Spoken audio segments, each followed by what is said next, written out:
Hi అండి. Today special recipe బాదం milk. మనం ఇప్పుడు బాదం మిల్క్ అనగానే బయట ఎప్పుడు షాప్ నుండి బాటిల్స్ కొనుక్కొచ్చుకొని యూజ్ చేస్తుంటాం కదండి. అలా కాకుండా ఒకసారి ఇంట్లో ఇలా ట్రై చేసి చూడండి. మనం ఎక్కువ టైం తీసుకోకుండా ఫ్రెష్గా పిల్లలకి అప్పటికప్పుడు స్పెషల్గా చేసి ఇవ్వచ్చండి. నేను ఇక్కడ ఒక కప్పు బాదంతో ప్రిపేర్ చేస్తున్నానండి. స్టవ్ పైన ఒక గిన్నె పెట్టి అందులో ఒక 2 కప్స్ వాటర్ పోసుకొని అందులో మనం తీసుకున్న బాదంని వేసి కలుపుకోవాలండి. ఇలా ఉబ్బిన వెంటనే స్టవ్ ఆఫ్ చేసుకోవాలి. బాదం పప్పుల్ని హాట్ వాటర్లోంచి తీసి స్ట్రైనర్లో వడపోసుకోవాలి. వీటిని పూర్తిగా వడకట్టుకున్న తర్వాత మనం నార్మల్ వాటర్ని వేసి పూర్తిగా చల్లారిపోతాయండి.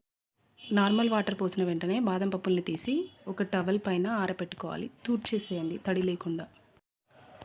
మనం ఆరిపోతున్న బాదంని పట్టుకొని ఇలా ప్రెస్ చేయగానే పొట్టు మొత్తం పూర్తిగా ఊడిపోతుంది.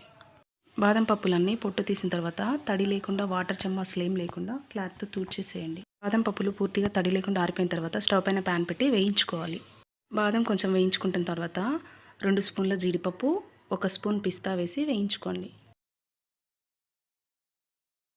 పూర్తిగా వేయించి చల్లారిన తర్వాత మిక్సీ జార్లోకి తీసుకోవాలి. అలాగే 4 యాలకులు, 2 స్పూన్ల మిల్క్ పౌడర్, 4 స్పూన్స్ షుగర్, కొంచెం పసుపు, కొంచెం కుంకుమ పువ్వు వేసి గ్రైండ్ చేసుకోవాలి.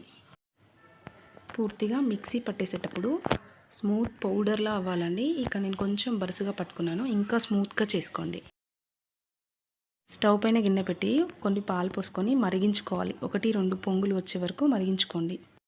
గ్రైండ్ చేసుకున్న పౌడర్ని ఏదైనా జార్లో వేసి క్లోజ్ చేసి పక్కన పెట్టేసేయాలి. కొన్ని రోజుల వరకు స్టోర్ చేసుకోవచ్చు. మరిగించుకున్న పాలలో ఒక 2 స్పూన్స్ పౌడర్ వేసి కలుపుకోవాలి. మనం పౌడర్లో వేసిన షుగర్ మీకు తక్కువగా అనిపించినప్పుడు పాలు మరుగుతున్నప్పుడు 1 స్పూన్ షుగర్ వేసి కలుపుకోండి.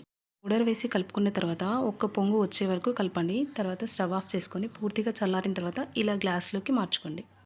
బాదం, పిస్తా, కాజు చిన్న చిన్న పీసెస్గా కట్ చేసుకొని పైనుంచి వేసిన తర్వాత అలాగే కొంచెం కుంకుమ పువ్వు వేసుకొని ఒక 2 అవర్స్ ఫ్రీజర్లో ఉంచేసేయండి. అంతే, మీకు నచ్చే బాదం milk ready. Thank you for watching.